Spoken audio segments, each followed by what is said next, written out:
Hello YouTubers, this is Morrongo TV and we are ready with another fresh video to motivate you and help you in your personal growth.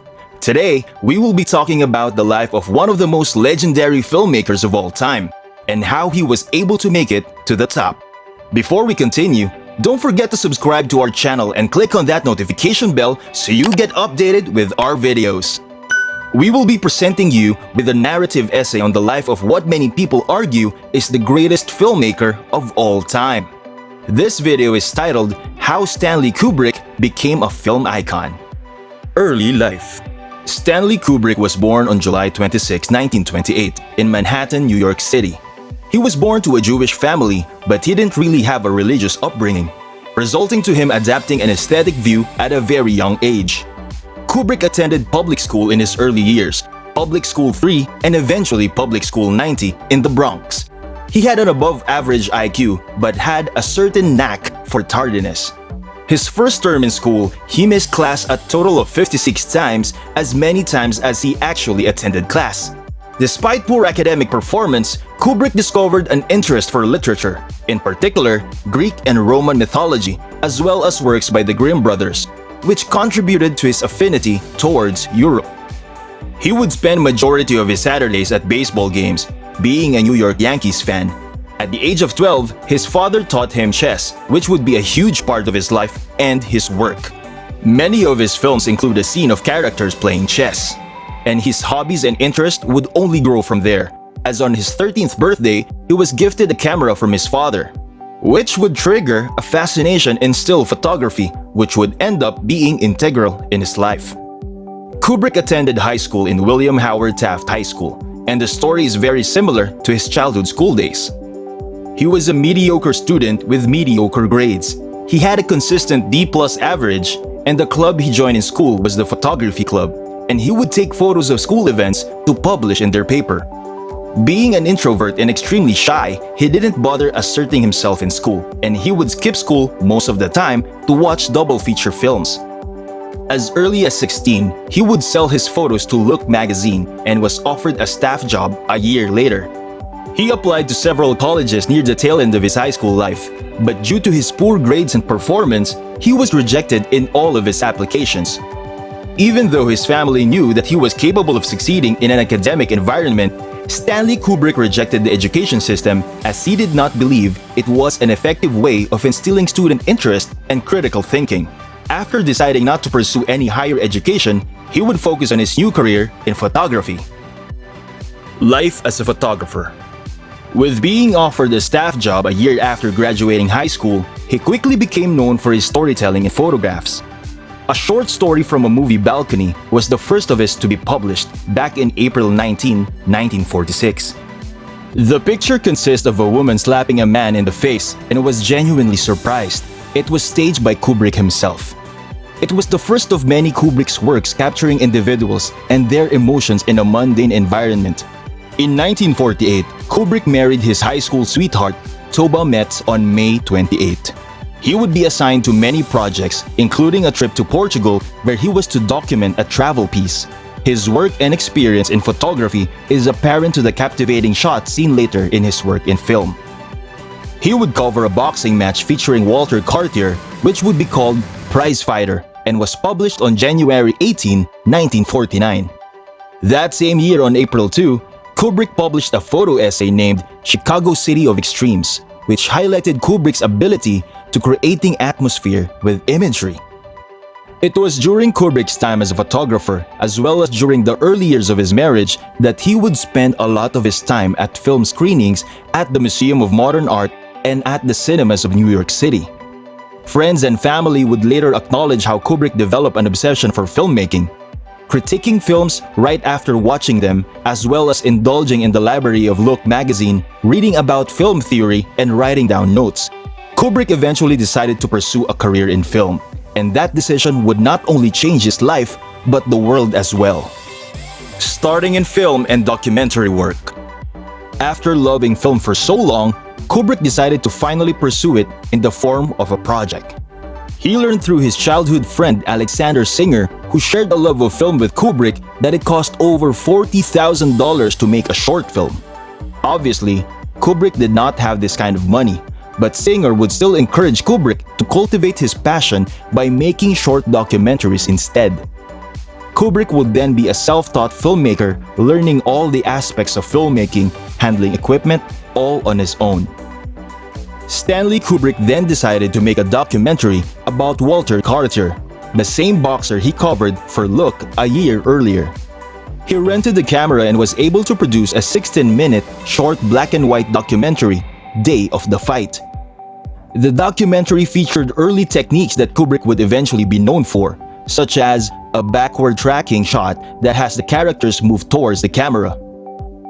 It was during the filming of Day of the Fight that Kubrick portrayed characteristics that ensured that he would have a future in filmmaking, particularly the ability to control and command a set despite being the introvert that he is.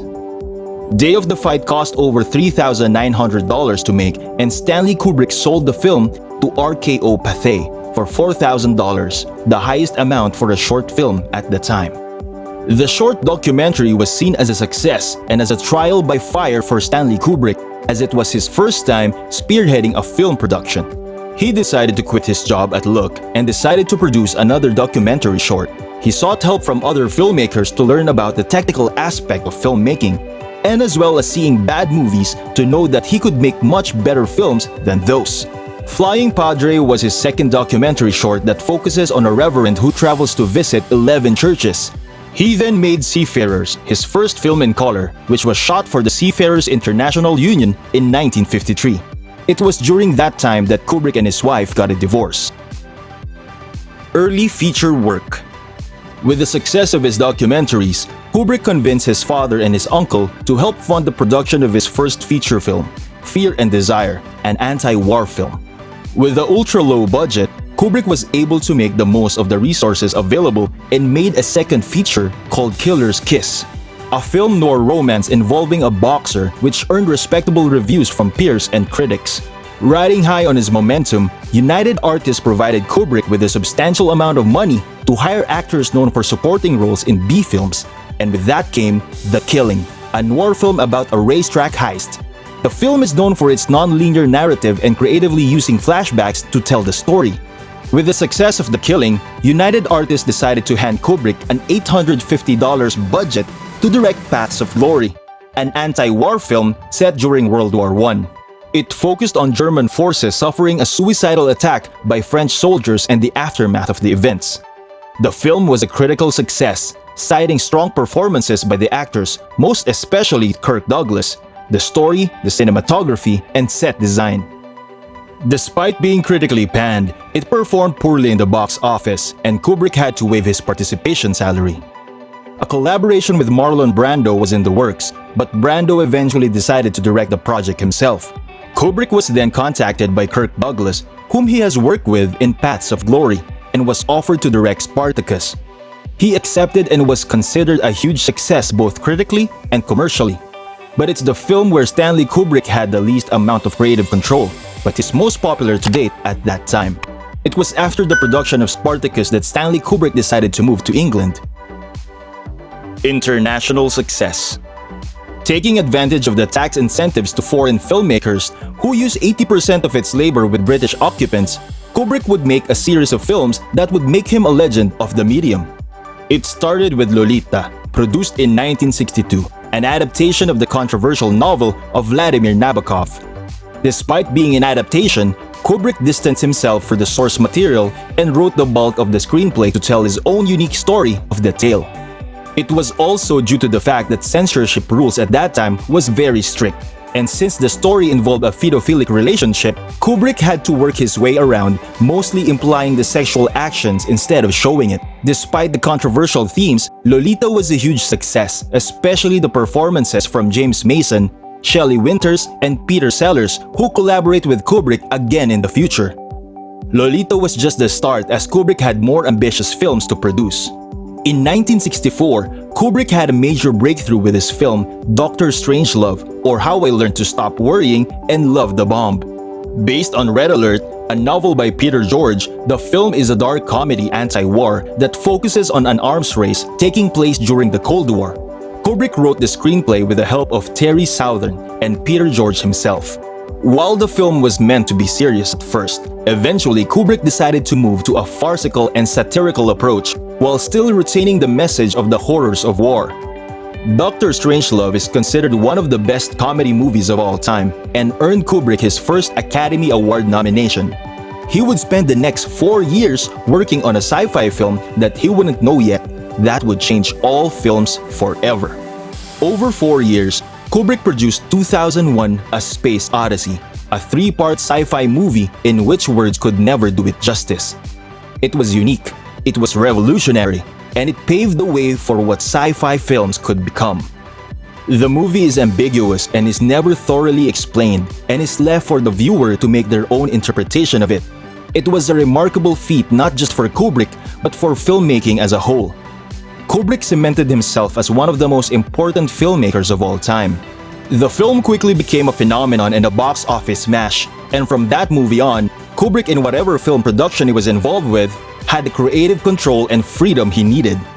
It set a precedent and effect on how visual effects are used, and is cited by George Lucas as the film that made Star Wars possible. Despite already being a household name, Kubrick's love of films would not fade away. He followed up 2001 with A Clockwork Orange, adapted from the novel of Anthony Burgess in 1971. The ultra-violent film focusing on a teenage hoodlum's forced rehabilitation by the government is one of Kubrick's finest works. Due to the violence, it was met with much backlash and scrutiny and was given an X-rated rating, the only film of Kubrick to be given such. It may have been controversial, but critics indulged in Kubrick's masterpiece, and the film was nominated for Academy Awards for Best Picture, Best Director, and Best Screenplay. 4 years later, Kubrick directed Barry Lyndon, a period epic adapted from a novel by William Makepeace Thackeray. The film is known for its extravagant set and costume design, and for its breathtaking cinematography. Stanley Kubrick himself has said that majority of the shots used in Barry Lyndon were inspired by some of his favorite period paintings. The film was again nominated for several awards, and it won the Academy Award for Best Cinematography. Barry Lyndon was a box office failure, however, and Kubrick decided to adapt a horror novel from arguably the greatest writer of all time. Kubrick decided to direct a film adaptation of The Shining, a novel written by the one and only Stephen King. Being inspired by David Lynch's Eraserhead, which he has said is his favorite movie of all time, Kubrick decided to out his own touch on the film, deriving away from the novel and making it his own. He used surreal imagery and ambiguity to relay the story with the audience, making a full-blown horror art film in the process. The story focuses on a writer who becomes increasingly crazy and dangerous and threatens to murder his family. It was received with mixed reviews, but over time is seen as one of the best horror movies of all time.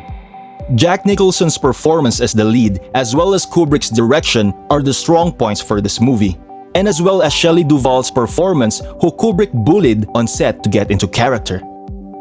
Final films and career. Twilight. After Kubrick directed The Shining in 1980, it would take 7 long years before his next film would hit the cinemas. He would make yet another anti-war film called Full Metal Jacket, this time focusing on the horrors and atrocities of the Vietnam War. The film starts out at how US Marines are abused and dehumanized during the training. In order to be the killers, they need to be on the battlefield. And it eventually settles to Vietnam, with how they are coping and dealing with life in war. The film had a strong message, but did not perform as expected in the box office. Kubrick would not be seen again for several years, and while he was supposed to produce Steven Spielberg's artificial intelligence, the equipment that they needed did not arrive yet. So in the meantime, Kubrick decided to direct his own feature that would end up becoming his final film.